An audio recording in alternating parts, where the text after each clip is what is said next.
Continuamos. Esto es Vecinalismo y Política a través de Radio Sur 106.1. Pasaron 30 minutos de las 10 de la mañana. Están con nosotros en los estudios integrantes de la agrupación Movimiento Los Infernales.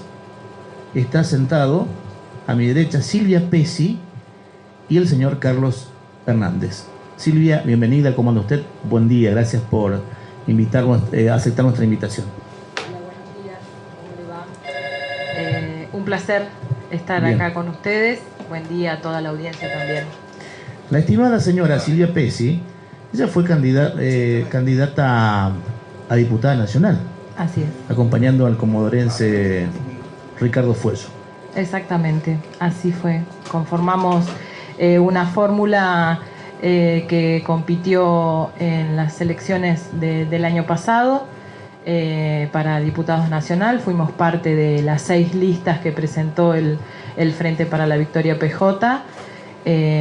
Bueno, pasamos la contienda de las PASO y pudimos lograr la elección a nivel la elección general.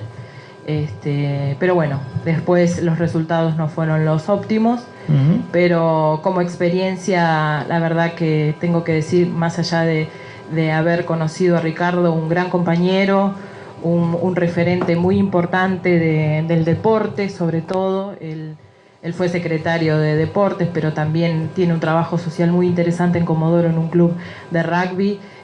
Por suerte coincidimos en un montón de cuestiones, por supuesto ideológicas, pero fuimos realmente compañeros. Eso es la experiencia que tuve. Para mí, en lo personal, era la primera vez que era candidata a algo, así como se dice.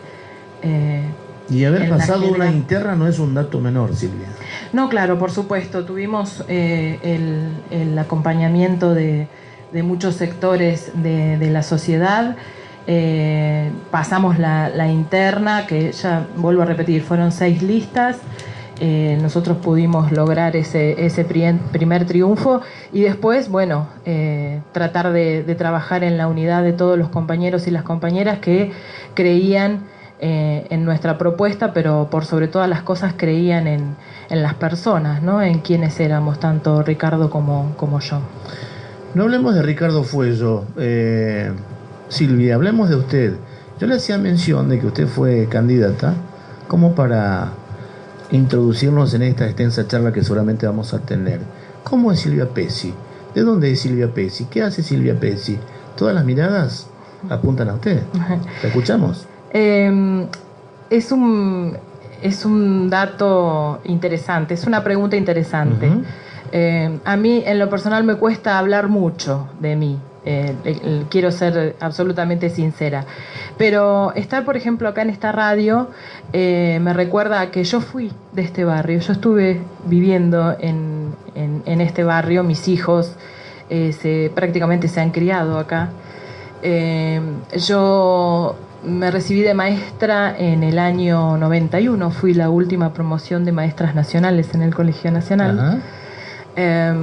Después trabajé como empleada de comercio en TIA, cuando se instaló TIA, allá por los años 90 también. Fui una empleada de comercio en los años 90 en una multinacional como TIA, que no era poca cosa, era muy difícil. Padecimos las políticas económicas de los 90 como empleados de comercio. Formé parte del sindicato de empleados de comercio allá cuando vivía nuestro querido y recordado compañero Miguel Falcón. Él es el que de alguna manera me introduce en la actividad sindical. Yo era muy joven, y después, tras su fallecimiento, creamos la agrupación Miguel Falcón, y ahí empezó mi participación en lo que tiene que ver con las cuestiones políticas, ¿no? Luego de eso ya estaba cursando mi carrera de Ciencias Políticas en la universidad y una de las profesoras que no estaba en la carrera de Ciencias Políticas, pero sí era en la carrera de Letras, conocía mi trayectoria en lo que tenía que ver con la cuestión sindical y social y me convoca para trabajar con ella cuando la nombran subsecretaria de Derechos Humanos en la provincia, tras el terrible y triste caso de desaparición forzada de Iván Torres en Comodoro. Yo le recuerdo a esta señora. Sí. ¿No era de apellido Martínez? Elisa Martínez González. ¿Y usted trabajaba con ella? Yo trabajaba con ella, fui parte de su equipo, fui la secretaria privada de ella, era parte de su equipo, y como uno de los objetivos que tenía tras la creación de la subsecretaría era recuperar el espacio, el aeropuerto viejo, como un espacio de la memoria, esto en concordancia con las políticas públicas de derechos humanos que había establecido Néstor en su asunción. A la de Trelew. Exactamente, el viejo aeropuerto de Trelew. Lo recuperamos, lo transformamos en un espacio para la memoria, muy significativo para nuestra ciudad, pero también para el país. Esto tiene que ver mucho con la masacre, ¿verdad? Es la masacre de Trelew. Claro. Es el último lugar donde se ven a los compañeros con vida, donde dan la conferencia de prensa, luego de la fuga en aquel trágico agosto del 72. Y bueno, ese espacio se recupera, yo quedo a cargo y ahí comienza mi perfeccionamiento en la temática de derechos humanos. Hoy formo parte de la Asociación de Familiares de la Masacre de Trelew, formo parte también de la Red Federal de Sitios de Memoria, formo parte del Comité por la Liberación de Milagros Salas. En definitiva, mi militancia tiene que ver específicamente con la lucha, la defensa y la promoción de los derechos humanos. Quedamos mirándola todas a Silvia, qué currículum. ¿Vivía en este barrio usted? Sí, vivía no en Los Aromos, pero en el 119, el que está ahí enfrente. Pegadito. Mis hijos fueron a la escuela 164, al jardín de acá enfrente, así que es un placer volver al barrio, como siempre. Muy bien.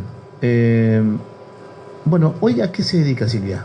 Yo trabajo en la biblioteca de la legislatura. Yo en un primer momento entré a la legislatura en el archivo de leyes y luego rendí un concurso. Y bueno, quedé como administrativa en la biblioteca de la legislatura. Bien, Movimiento Los Infernales, ¿es una agrupación esto? Es una agrupación, nosotros lo centraríamos como muy sectario, diríamos movimiento que es mucho más amplio. Espere Silvia. Acá lo tenemos a Carlos que él nos va a decir bien la definición. Dale, Carlos, buen día. Buenos días, José, ¿qué tal? ¿Cómo anda usted? Bien. ¿Sí? Disfrutando de este momento con usted. Qué bueno, qué alegría. ¿Lo siente usted como el armador de todo? Sin conocerlo, le digo, a ver. Soy más que armador. Hay una frase que alguna vez me quisieron colgar llamándome un militante o un activista político. Yo dije, yo soy militante de la vida. Y desde ahí, desde esa visión, permanentemente nos dedicamos a tratar de buscar formas de organización, ya dentro del peronismo, dentro del justicialismo, por fuera en este caso. Y bueno, ahí vamos. Tal vez alguien puede decir el armador. No estoy solo en esto. Hay otros compañeros que en este momento nos están acompañándonos acá con la presencia, pero más de uno. A mí me sorprendió cuando dialogamos telefónicamente, lo poquito, ¿no? Los Infernales. Yo dije, opa, ¿por qué Los Infernales? Cuando nace, estamos a punto de cumplir un año. ¿La agrupación? La agrupación o movimiento. Decidimos llamarlo movimiento. Te explico por qué decía Silvia recién una cosa muy chiquita, lo de agrupación o muy sectaria, o encasillada dentro de una estructura política. Preferimos llamarlo movimiento porque la composición del grupo ha ido ampliándose el núcleo base, que eran compañeros que provenían del justicialismo y del peronismo. Han ido incorporándose compañeros que vienen de otras experiencias políticas, entonces le dimos en llamar movimiento. Y lo de Infernales tiene que ver justamente con la fecha en que decidimos ponerle un nombre a esto. Nos veníamos juntando unos 2 veces al mes, realizamos una especie de catarsis política, en principio, analizando lo que estaba pasando en la ciudad, en la provincia, en el país, a partir del 2015. Y hace un año, cuando decidimos ponerle nombre, justo estábamos entre la semana de mayo y la primera semana de junio. Y nos pareció que teníamos que buscar un nombre que tuviera una raíz histórica, un hilo conductor con la historia. Dijimos que no nacíamos para hacer lo mismo que hacen todos en política, y esto es distinto. Entonces encontramos en aquel grupo de French y de Beruti en el 25 de mayo de 1810, ese hilo conductor o ese nombre. Aquel grupo de French y Beruti eran llamados los Infernales o la Legión Infernal. Claro, en las escuelas nos enseñaron que French y Beruti repartían cintitas celestes y blancas. En realidad era un grupo de revolucionarios que en aquella fecha y en aquel cabildo decidieron quiénes entraban a cabildo y quién no. Y repasando un poquito de historia, es muy importante el rol que cumplieron, más allá del devenir después del grupo político en aquel entonces. Esa es más o menos la explicación. Bien. Y de ahí están trabajando a pasos agigantados. La verdad que sí, no sé si son pasos agigantados. Hemos venido creciendo y nos están ocurriendo cosas que nos sorprenden. ¿Cómo que? A ver, Carlos. A ver, la participación en un encuentro en Madrid, cuando la visita de Guillermo Moreno, la participación hace unos 20 días atrás en el primer encuentro de la militancia nacional y popular, la responsabilidad de integrarnos con otros compañeros que hace un rato estuvieron acá y empezar a gestar el segundo encuentro en la ciudad de Trelew de la militancia nacional y popular para el mes de junio. O sea, tareas y un desarrollo, un crecimiento que a veces nos sorprende a nosotros mismos, porque éramos un grupo muy pequeño, éramos 4, y hoy la mesa es una mesa de 20, de 25, donde se discute todo. Lo único que no se discute es la conducción del movimiento nacional y popular, como dicen los compañeros, y de ahí para abajo se discute todo. Ahora, haciendo esta mirada hacia el 2019, teniendo a Silvia Pesis como una de las principales referentes para nosotros hoy, que estamos en un medio de comunicación, por su reciente participación en una elección nacional y por todo lo que ella nos ha relatado, ¿cuál es el objetivo fundamental de este movimiento? En principio yo pensaba, me hacía esta pregunta: ¿es otro partido político en formación? No es otro partido, definitivamente. No. Es un movimiento político con una visión, digamos, un tanto consolidada sobre las cosas que nos están pasando. En cuanto a la ideología, también iba a mi pregunta. Si de estos 20 o 25 que usted nombró recién, ¿a qué ideología pertenecen? ¿Todos del justicialismo, del peronismo, o hay también de otras fuerzas? No, como te decía recién, el núcleo proviene del peronismo. Hay compañeros de otras experiencias, socialistas, del Partido Intransigente, algún vecinalista, pero todos de una manera u otra no dejan de lado el hecho concreto de reconocerse parte del movimiento nacional y popular, y en esta razón digo, bueno, la definición ideológica está ahí, es decir, somos parte del campo nacional y popular. No trabajaríamos jamás para que el campo nacional y popular sufra una derrota en el 2019. Nuestros esfuerzos van a ser en función de que el triunfo en el 2019 sea del campo nacional y popular. Carlos, ¿sería así como una línea kirchnerista?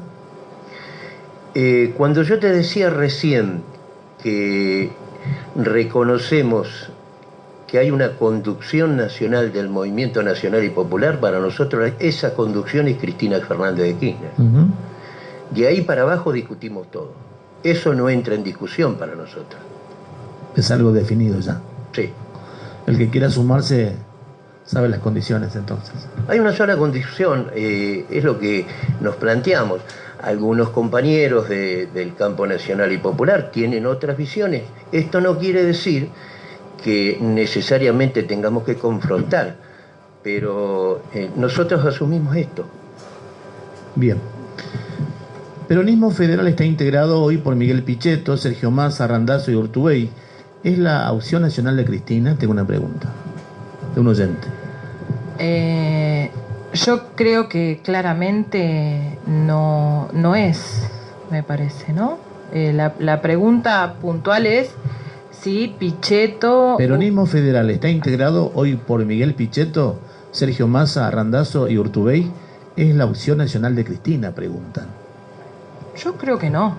Yo creo que claramente, de hecho, nos podemos guiar en la actividad que tiene hoy Pichetto en el Senado. Claramente tiene un bloque que no está integrado con Cristina, sino que ha hecho... diría yo, exactamente, ese es la contrapartida, es el otro perfil del peronismo, que bueno, no reconoce a Cristina, como lo decía Carlos, no reconoce a Cristina como la conductora indiscutible, ¿no? del movimiento nacional y popular. Me parece que no estaría ni Urtubey ni Pichetto, ni ninguno de los que hoy no la reconocen como tal.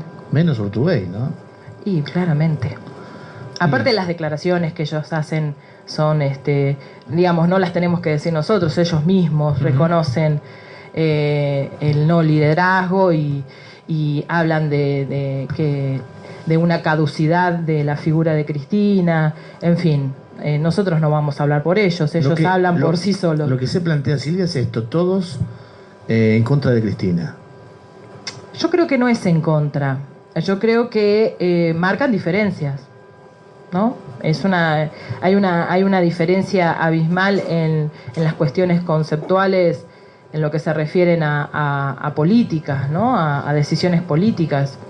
Yo no hablaría de contra, digo, son claras las posturas que ellos tienen de acuerdo a su ideología, de acuerdo a su concepción, y es clara la ideología y la concepción que tiene Cristina sobre un modelo netamente nacional y popular.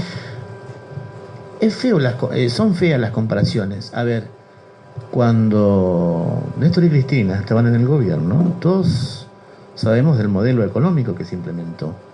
Luego la ciudadanía apoyó la propuesta de Mauricio Macri.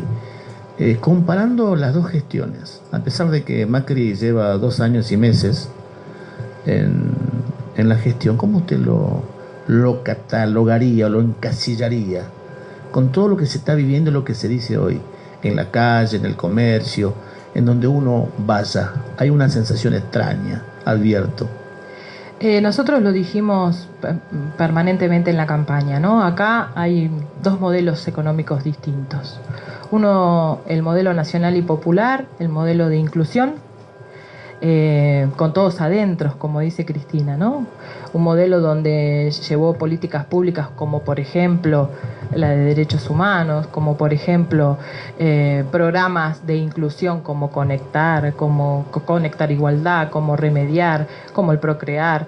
Esos programas que tienen que ver con tienen un efecto directo con la sociedad, y el modelo económico neoliberal que lleva adelante Macri y que beneficia a un sector determinado de la sociedad. Esos son, me parece, claramente los dos modelos económicos que, por supuesto, el neoliberal, nosotros también, yo hacía mucho hincapié porque, como te decía anteriormente, de alguna manera lo padecí, el modelo neoliberal de los 90, y decía en un momento, decía, este país yo ya lo viví, ¿no?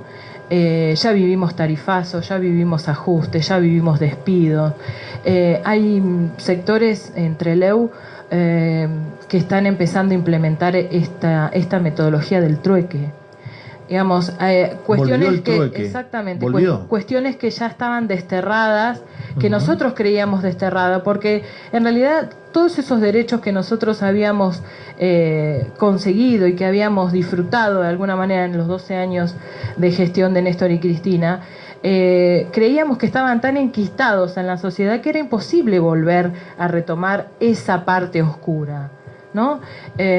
Yo viví del trueque, sí, a mí me despidieron en el 2001. A ver, yo recuerdo, Silvia, era cambiar ejemplo, lechuga por... Exactamente. Por carne. Exactamente. Cambiar tortas fritas por verdura. Entonces con esa verdura y esa harina que cambiábamos hacíamos canelones. Entonces íbamos y los vendíamos los canelones y traíamos... nadie me lo contó, yo lo padecí. Y tenía a mis chicos muy chiquititos, y permítame que yo le haga una referencia en esto de, por ejemplo, en cosas cotidianas, concretas, porque a mí me parece que la gente no quiere escuchar los discursos que sirven, por supuesto, que sirven para el debate, pero en cosas cotidianas. Yo escucho esto de que Carrefour presenta quiebra. Yo como le decía recién, a mí me toma, yo soy empleada de Tía presenta quiebra en el 2001, compra Norte. A mí me echa Norte con 10 años de antigüedad. En el pasamano pierde usted. Porque estaba la propuesta de indemnizarnos doble si renunciábamos. O sea, cualquier cosa... cualquier semejanza con la actualidad, no con la realidad. Con la actualidad es pura coincidencia, no señor. Es exactamente lo mismo. Y echaban y despedían a compañeros que tenían mucha antigüedad, y contrataban a chicos con los contratos basuras de 3 meses, sin ninguna garantía, sin ninguna beneficio previsional. Lo que conocemos como usura. Una precarización absoluta. Y en esto de los despidos en ese momento eran masivos. Tía en su momento llegó a tener más de 300 empleados. Norte, en el último mes antes del famoso corralito y el desastre del 2001, despedía compañeros de a 80. Lo denigrante que significaba, por ejemplo, llegar a tu trabajo y no encontrar la ficha para poder fichar. Y te decían, estabas despedido. Entonces, digo, este país ya lo vivimos y lo padecimos, y tenemos compañeros muertos por estas políticas. Yo creo que hoy la situación es mucho más caótica, porque en realidad la gente en estos 12 años de gestión ha tenido cierto empoderamiento. Y eso hace que ninguna de las políticas que quiera llevar adelante el gobierno nacional las va a poder hacer sin represión. Porque la gente va a salir a la calle. Porque es normal que cuando vos te toquen el bolsillo, o cuando vos no puedas pagar la luz, o cuando vos no puedas mandar a los pibes a la escuela, quieras salir a la calle a repudiar esa situación. Entonces, estas medidas económicas se llevan a cabo de una sola forma, a través de la imposición. Y cuando a la gente le quieran imponer estas políticas, va a salir a la calle, y la única manera de controlarlas es a través de la represión. El caso puntual de Santiago Maldonado es uno. El caso de Nahuel, el chico que le disparan en una manifestación, tiene que ver justamente con eso, con disciplinar todos aquellos que quieran salir a la calle a reclamar que lo que está pasando está mal. Entonces, me parece que hay que hacer un análisis muy profundo de la situación, pero por sobre todas las cosas, tomar conciencia que la situación hoy por hoy es mucho más trágica que en ese 2001. Lo he escuchado con mucha atención, Silvia. Ahora, no sé si usted tiene la respuesta que a la fecha nadie me la ha podido brindar. Este modelo económico neoliberal que usted plantea de Mauricio Macri golpea sin lugar a dudas el bolsillo de los que menos tienen. Pero pareciera mentira, la gente sigue votando igual. Sí, hay un fenómeno muy interesante sobre eso. Yo creo que si Macri hubiese dicho todo lo que iba a hacer, seguramente nadie lo hubiese votado. ¿Debate con Scioli? Por eso digo, si él hubiera dicho todo lo que iba a hacer, seguramente nadie lo hubiera votado. Entonces, por empezar, Macri es el gran estafador electoral. Macri ha estafado a todos aquellos que creyeron en él, ¿no?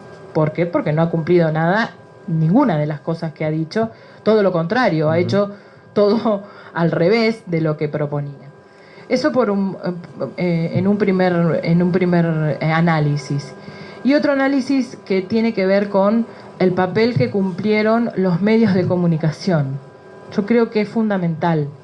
La figura de Cristina endemoniada, la figura de ella como una persona intolerante, soberbia, bipolar en algunos casos. Bueno, las barbaridades que le han dicho no tiene nombre. Ha hecho que en la gente se creara una imagen que no era la cierta, ¿no? Ayer, por ejemplo, leí un comentario en el Facebook de esta señora que fue funcional en la dictadura, es funcional con Macri, que hace más de 50 años que está en la televisión. Yo no la nombro, pero creo que ustedes se van a dar cuenta de quién estoy hablando. En un papel absolutamente armado, diciendo que el presidente debería salir en cadena nacional a decir lo que tiene que hacer. Y pregunto, ¿no era que molestaban las cadenas nacionales? Mirta Legrand, dice usted. No, la nombró usted, yo no la nombro. ¿No era que molestaban las cadenas nacionales? ¿No era que Cristina utilizaba las cadenas nacionales para hacer anuncios propios? Bueno, ahora ese sector, que por supuesto yo no lo creo, no creo que tenga realmente un enojo esta señora, pero digo, ¿cómo empieza a ese sector que de alguna manera apoyó este cambio, como lo dicen ellos, hoy quiere salvarse de este desastre, pidiendo lo que en algún momento cuestionaban? Entonces me parece que los medios de comunicación han tenido un papel preponderante, un papel importante en esto de instalar en la sociedad un discurso y una imagen que no es la real, ¿no? Y que por supuesto nada tiene que ver con lo que se condice en el cotidiano. Usted dice que el cuarto poder hoy marca diferencia, sin lugar a dudas, en cuanto al pensamiento y a la hora de que el electorado deposite su voto. Porque si yo mañana comienzo y digo, Silvia Pesci es esto, y todos los días le remarco a la gente va a decir, pero ¿será cierto lo que dice este hombre? Sí, por eso. Ejemplo. Aliberti dice, pone un ejemplo muy, muy concreto en esto de la conformación de la imagen, ¿no? Doña Rosa, mi abuela, que tiene 90 años, se levanta escuchando TN o mirando TN o escuchando una determinada radio, y en esa radio sale que asesinaron a un hombre en un intento de robo y qué sé yo y qué sé cuánto. Resulta ser que ese mismo hecho lo repiten durante el día más de 7 veces. Entonces, llega un momento que ese muerto no era uno, sino que eran 7. Entonces empezamos a plantearnos qué inseguridad que hay. Esto está mal, esto se viven matando o nos van a matar. Entonces, me parece que, sigo insistiendo, los medios de comunicación tienen un poder muy especial en esto de transformar la comunicación. La transforman de acuerdo a los intereses, la transforman de acuerdo a la pauta, la transforman oficial, sí, de acuerdo a cómo les puede ir mejor. Y eso es muy importante.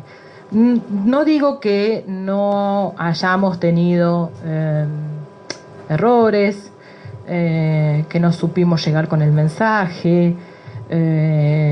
Puede ser, puede haber algo de eso. Pero creo que estos dos análisis los tenemos que tener muy presentes. El tema de la gran estafa que Macri ha hecho con su propio electorado. De hecho, aparecen estos famosos arrepentidos ahora, ¿no? Es decir, yo te voté, colegas suyos, por ejemplo, he escuchado periodistas diciendo yo quería el cambio y la verdad que hoy por hoy me defraudaste.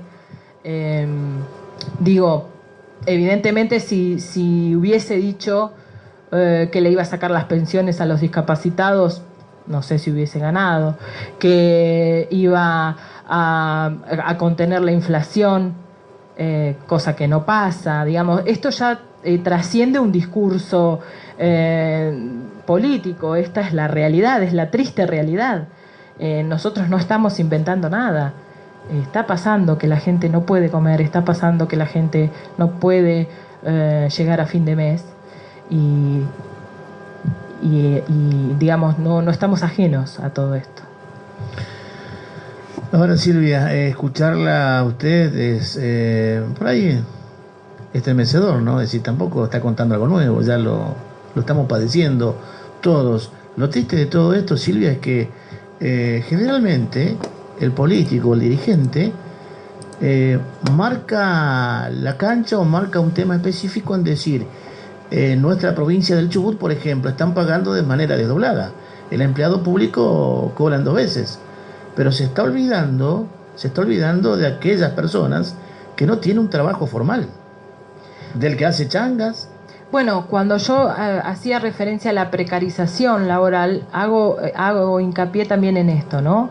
En aquellos que no tienen trabajo, su preocupación porque no lo tienen, y aquellos que lo tienen, su miedo a perderlo. Y en esto también hay una cierta especulación por parte del sector empresarial, donde le ofrecen a ese empleado condiciones absolutamente irregulares de trabajo para conservar ese trabajo. Eso también es preocupante. Eso también tiene que ver con lucrar con la necesidad de la gente, ¿no? Por supuesto, en el Estado hoy los empleados estatales, nosotros estamos cobrando en forma escalonada, y esto perjudica no solamente nuestra economía particular, sino la economía en general. Afecta al comercio, afecta a la industria, afecta, digamos, es un círculo del cual no se puede salir, ¿no?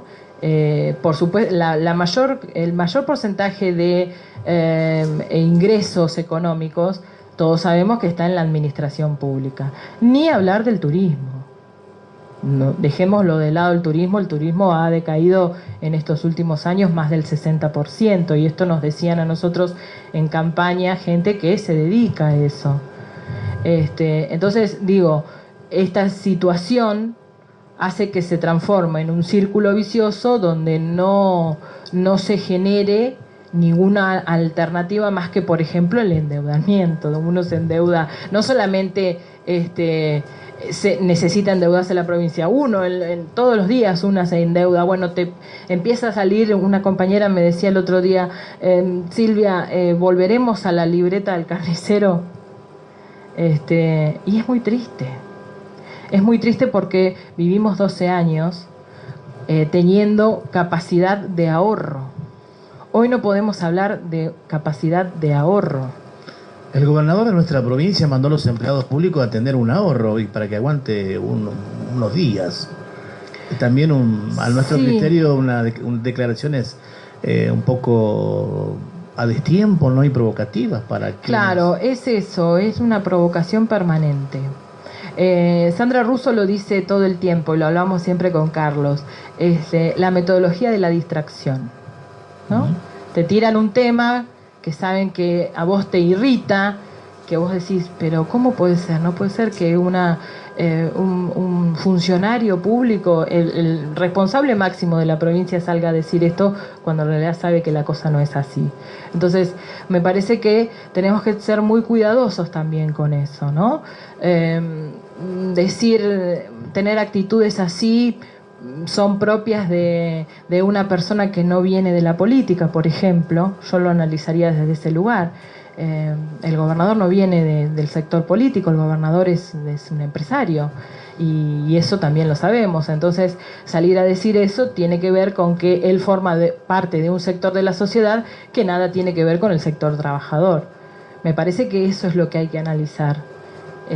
Y entonces esas declaraciones no nos debería de llamar la atención. Silvia, ¿recuerda usted que usted recién hablaba del periodismo, de los medios fundamentalmente porteños y nacionales, que planteaban esto de una mala imagen de Cristina como que el que se robaron todos?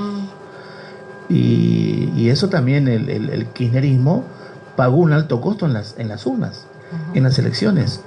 Y también en nuestra provincia, estos hechos que son de público conocimiento, que explotan luego del fallecimiento del ex gobernador, y como una, no sé si llamarlo una réplica, lo que pasó a nivel nacional.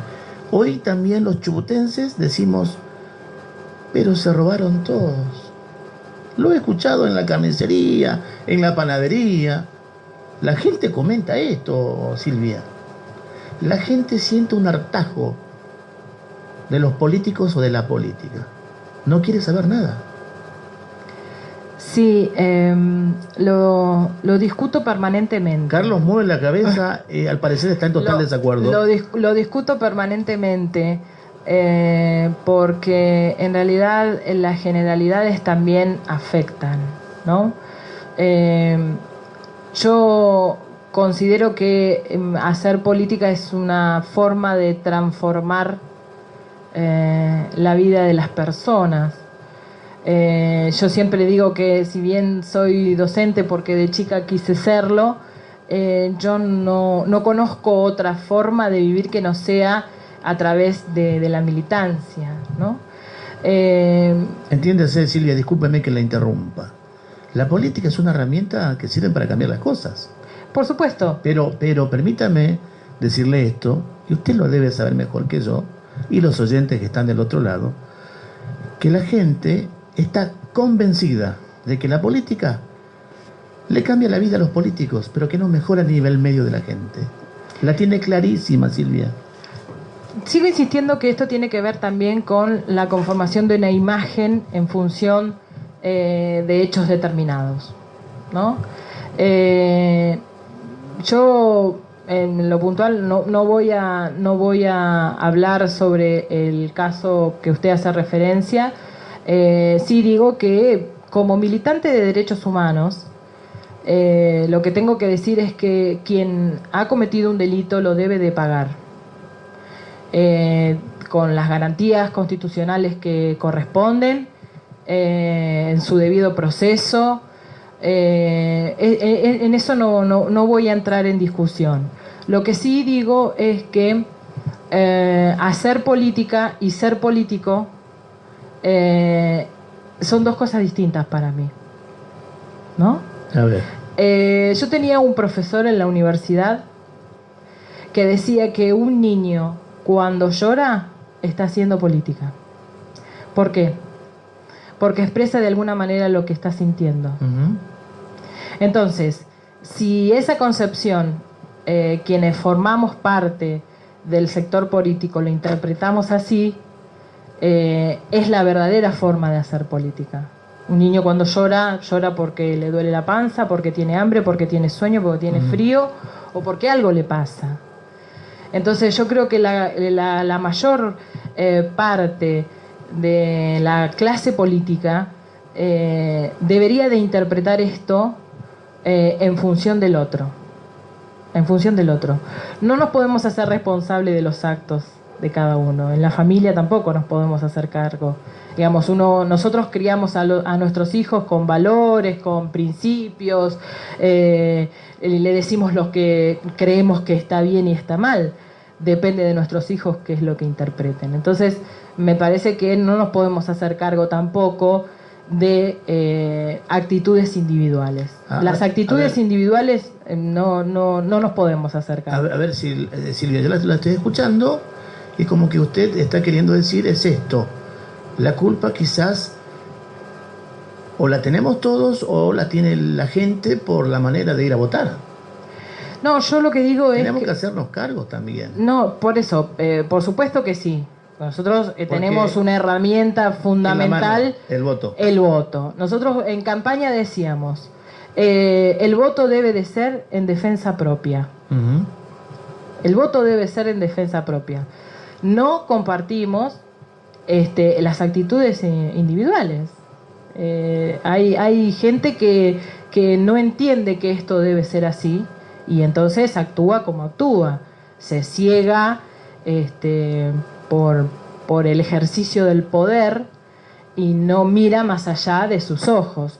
Entonces, ante esas actitudes que son absolutamente individualistas, que no son colectivas, nosotros no nos podemos hacer cargo, pero tampoco podemos generalizar, ¿no? Digamos, con el voto es una herramienta democrática que sostiene la democracia fundamentalmente y la debemos utilizar en función de eso.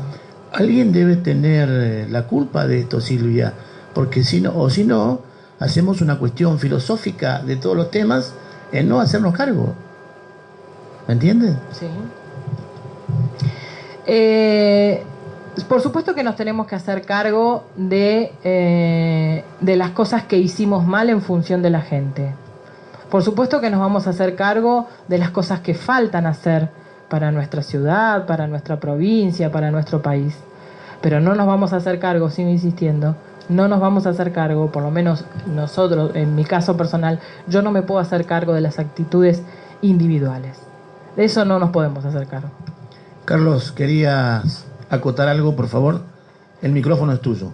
Había, sobre la pregunta anterior con respecto a se robaron todo, lo que pasa a nivel nacional y lo que ocurre en la provincia.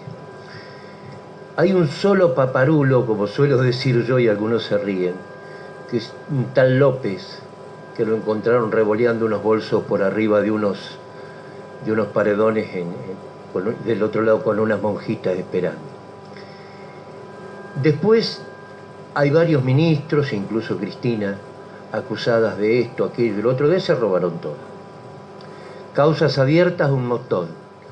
Pruebas, porque todo se remite ante la justicia, judicializaron la política, entonces en los estrados hay que obtener pruebas. Uh-huh. La diferencia entre provincia, lo que ocurrió entre la provincia y lo que ocurre a nivel nacional es, de este lado de la provincia hay pruebas. El problema con los Correa y todos los chicos brillantes del danevismo son las pruebas. Y esto ocurre en una provincia demasiado grande y demasiado chica. Demasiado grande porque no podemos olvidar que en kilómetros cuadrados somos una de las más grandes del país. Ahora, demasiado chica en cantidad de habitantes. Vos acá no podés ocultar abajo de la alfombra lo que te venís currando en los últimos años. Esto se ve. Y hay gente que está mal acostumbrada en política. Mal acostumbrada, y como dijo Mujica, tomó el expresidente de Uruguay, lo tomo de ejemplo cuando decía los que creen que la política es un negocio. Desgraciadamente están los comerciantes buenos, honestos, y los comerciantes londras, como dice el porteño. Y en política están los políticos honestos y también los hay del otro lado. Entonces, creo que no voy a comparar, yo no acepto la comparación entre se robaron todos en provincia y en nación, porque judicialmente la orden política es la que manda que hay 3 o 4 o 6 funcionarios de la etapa kirchnerista que están detenidos. Lo peor de todo es Milagro Sala.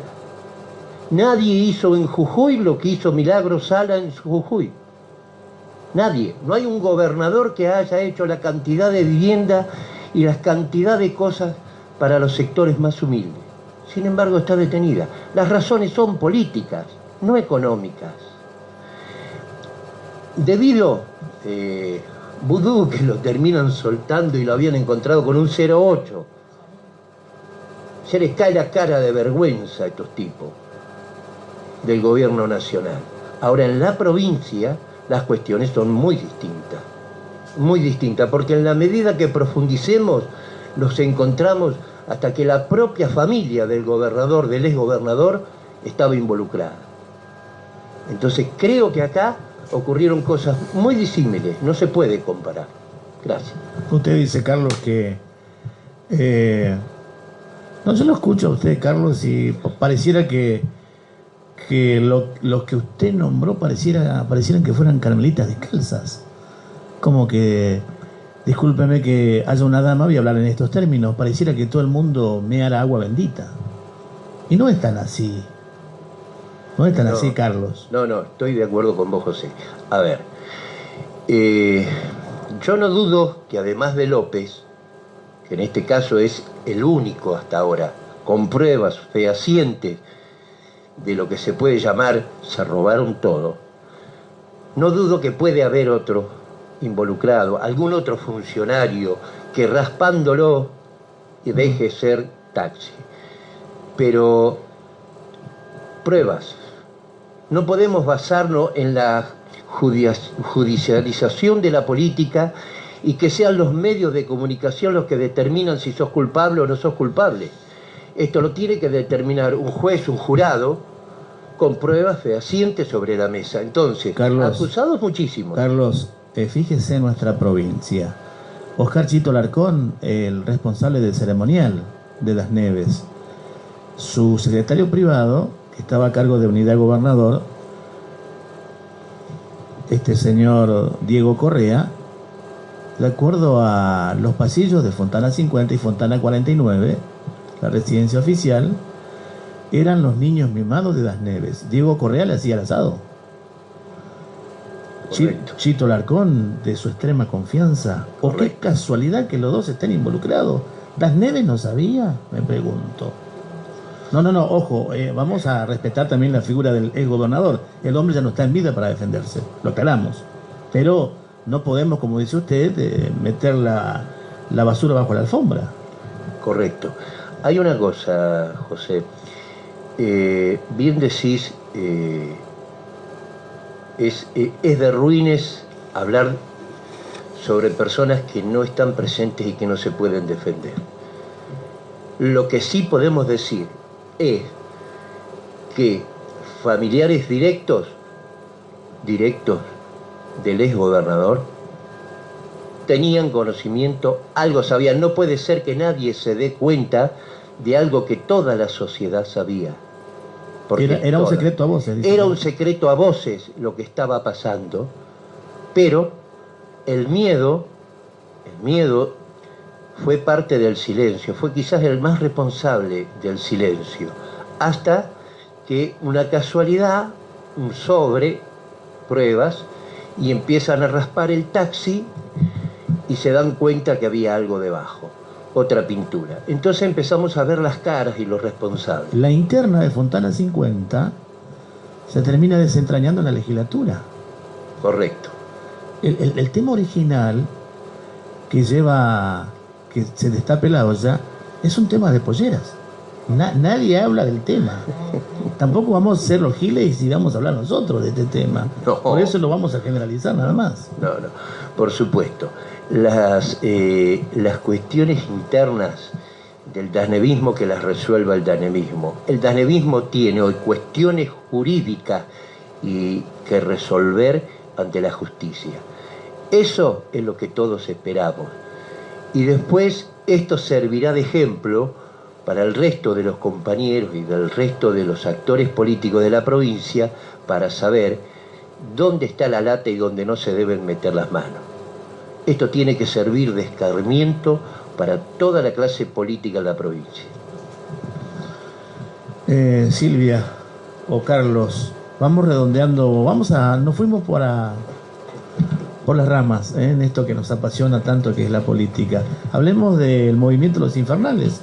Yo no los entiendo. Usted dice era una agrupación, después un movimiento, y esto se va a transformar en qué cosa. Se acerca el 2019. Van a tener que parar seguramente en algún frente, van a dialogar con algunos sectores. ¿Qué se viene después, Carlos? A ver, era una agrupación, sí, cuando en los principios la mayoría de sus componentes provenían del peronismo. Fue transformándose en un movimiento, y decidimos llamarlo así, porque al incorporarse compañeros con otras experiencias, no queríamos quedarnos en una cosa muy sectaria, muy chiquita. Hay una cosa que yo te decía al principio, que es, tenemos una conducción nacional que reconocemos y nos creemos y nos definimos como parte del movimiento nacional y popular.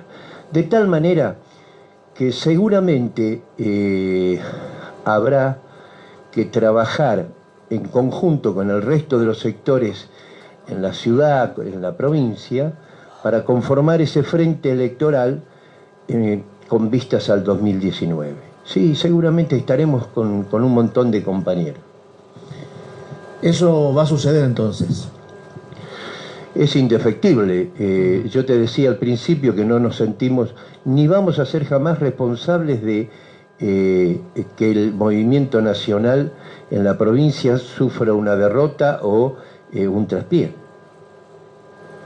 No tiene, en nuestra forma de ver las cosas, no tiene sentido. Sí creemos que hay sectores que hay que ir definiendo en la provincia, actores, componentes, es decir, no me vengan a mí o no nos vengan a nosotros con que el vecino, porque podríamos llamarlo así en Pueblo Chico, viste cómo se llaman estas cosas, que el vecino Bermejo responde a los intereses nacionales y populares. Desgraciadamente está la vereda opuesta para nosotros, para nuestra forma de ver. Responde a los viejos intereses antiperonistas y por esas razones no lo creemos dentro del campo nacional y popular. ¿Usted está hablando de Sisto Bermejo? Estoy hablando de Sisto Bermejo. Sí. Bueno, usted me trae a recordar esto. ¿Recuerda usted cuando Das Neves se queda sin partido? Cuando en principio se generó un marco de negociación con el actual secretario de Seguridad de la provincia, Federico Mazzoni, por la chapa del pitch. Faltando creo que 48 horas, Federico Mazzoni saca los pies del plato y le dice no a Das Neves, y para eso ya Das Neves tenía un plan B. El plan B. El patch. El patch. Y ahí Sisto Bermejo... Nosotros, a ver, más allá de lo que les duela a algunos sí. Ciudadanos y algunos compañeros del ámbito de la política, tenemos que reconocer que el Chusoto, lo que se dio a llamar el Chusoto en definitiva, es un conglomerado de sectores que provenían del viejo tronco del peronismo, pero que incorporaron los sectores gorilas del PACH, de lo que era el PACH en algún momento. Es duro lo que dice usted, Carlos. Pero hablemos claro, usted no tengo problema en que usted lo diga. Hablemos claro. A ver, y sectores que provenían del radicalismo eran básicamente antiperonistas. Cambarelli. Sí, señor, Gustavo Di Benedetto, que ya no está. Entonces, esto es el Chusoto en la provincia. Una fuerza de corte conservador popular. Popular por su composición y conservadora por su dirección. Pero en esos hay componentes en ellos que nosotros no los vemos integrados o formar parte del campo nacional y popular de la provincia. Esto está así. Hablar claro a veces... Usted cuando habla de Bermejo habla así con una especie de total repulsión hacia su figura. ¿Por qué, Carlos? No. Bermejo me sirve de ejemplo para hablar de lo que viene detrás de Bermejo y de lo que viene detrás del Chusotto y de lo que significó esa fuerza en la provincia. A contrapelo de lo que muchos piensan, porque muchos compañeros del peronismo ven en el Chusotto una fuerza popular, y esto yo no lo reniego, hay sectores populares dentro. Pero la composición de la base es una cosa, y la composición de la dirección de ese partido es otra. Carlos, mientras esto transcurre, mientras esto vendría a ser así como una naranja por acomodarse en un cajón de madera, mientras todo esto sucede, Cambiemos en Chubut, muy estratégicamente, haciéndose el distraído, está expectante. Y muchos de ellos dicen, se pelean entre ellos y nos están haciendo el favor para que recuperemos la provincia. Esto lo está diciendo el radicalismo, que son mayoría dentro de la sigla de la alianza Cambiemos en Chubut.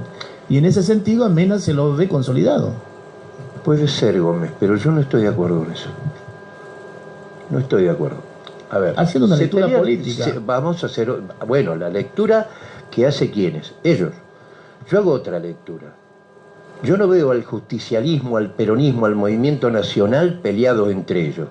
Los veo discutiendo, debatiendo, tratando de elaborar una propuesta para el 2019. ¿Quiénes están peleándose entre ellos? La fuerza conservadora y popular, con integrantes de los sectores populares, que es el Chusotto. Asocian al Chusotto al peronismo. Lo quieren mimetizar al peronismo. El peronismo no tiene nada que ver con esto. No tiene nada que ver. A ver, comprendámoslo de una vez.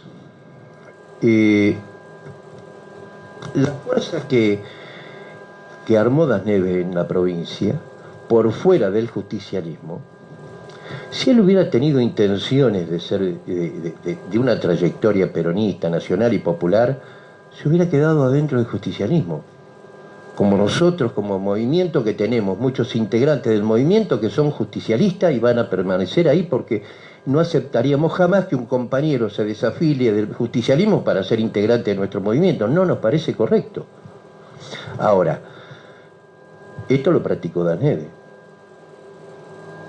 O sea, quitó fuerzas al movimiento nacional y popular en la provincia para conformar una fuerza de neto corte conservador.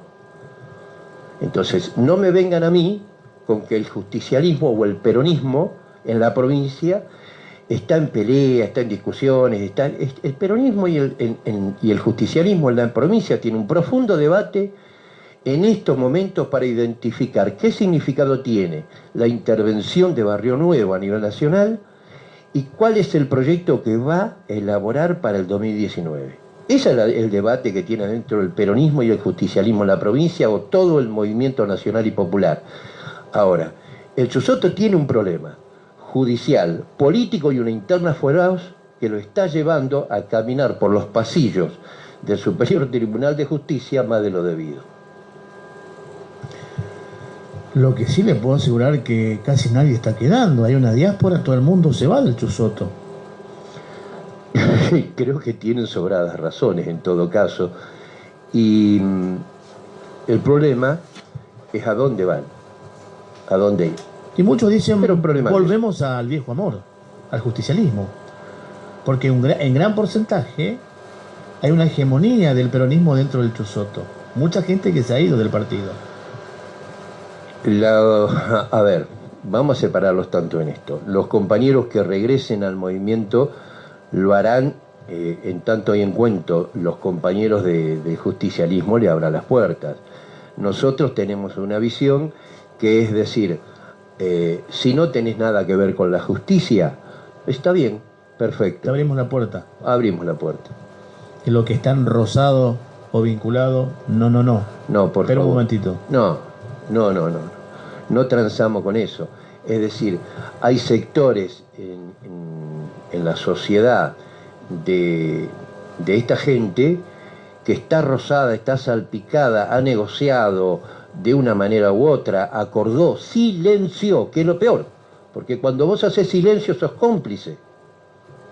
Entonces, estos cómplices, algunos son concejales, acaban de asumir como concejales hace poquito tiempo en la ciudad de Trelew, ¿sí? Hay 3 concejales del PJ.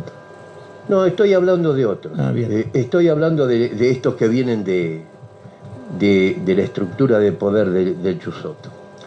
Y silenciosamente desembarcaron a tiempo antes que esto explotara. Hoy son concejales. Muy bien.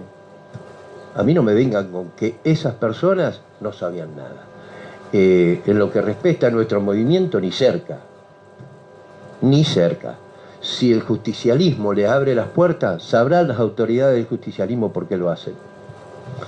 Ahora, Carlos, yo le decía esto porque miro al justicialismo, lo veo a un Carlos Linares, dialogamos con él el miércoles, vía telefónica nos dice, si usted me pregunta en este momento si yo quiero ser, no quiero ser en este momento, pero esto no quita que yo cambie de discurso más adelante. Lo dice Carlos Linares.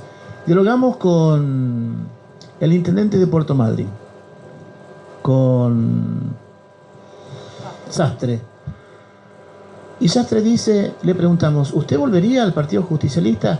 Y es mi viejo amor, dice, yo acompañé a Das Neves, tuve, dice, un compromiso directo con el ex gobernador, y yo me siento peronista y quiero volver al justicialismo.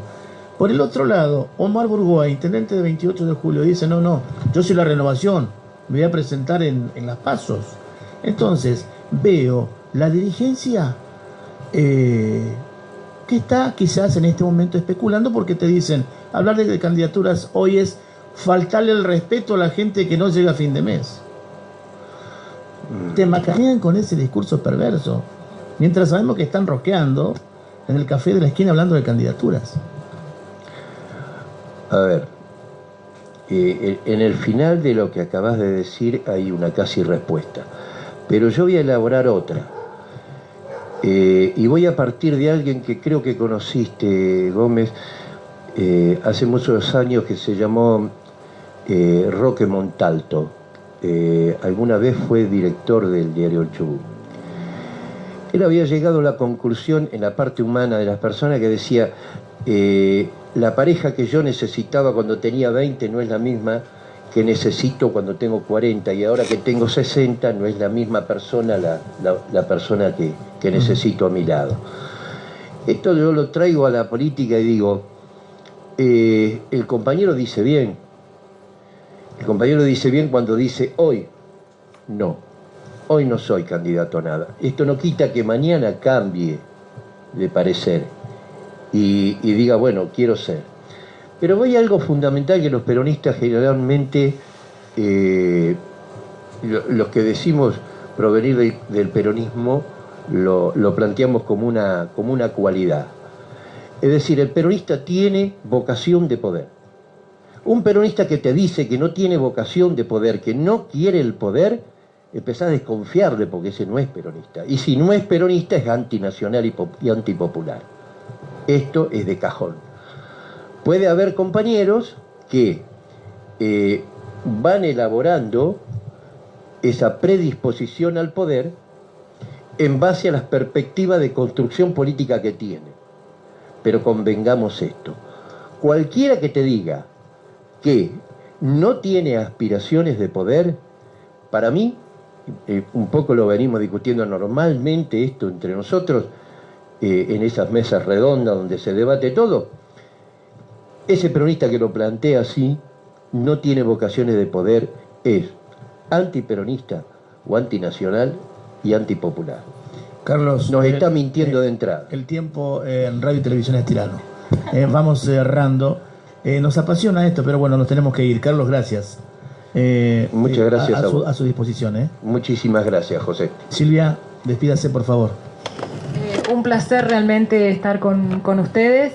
Un saludo a la audiencia y por supuesto a su disposición para cuando usted lo requiera. Muchas gracias. Perfecto, así nos estamos despidiendo de este día.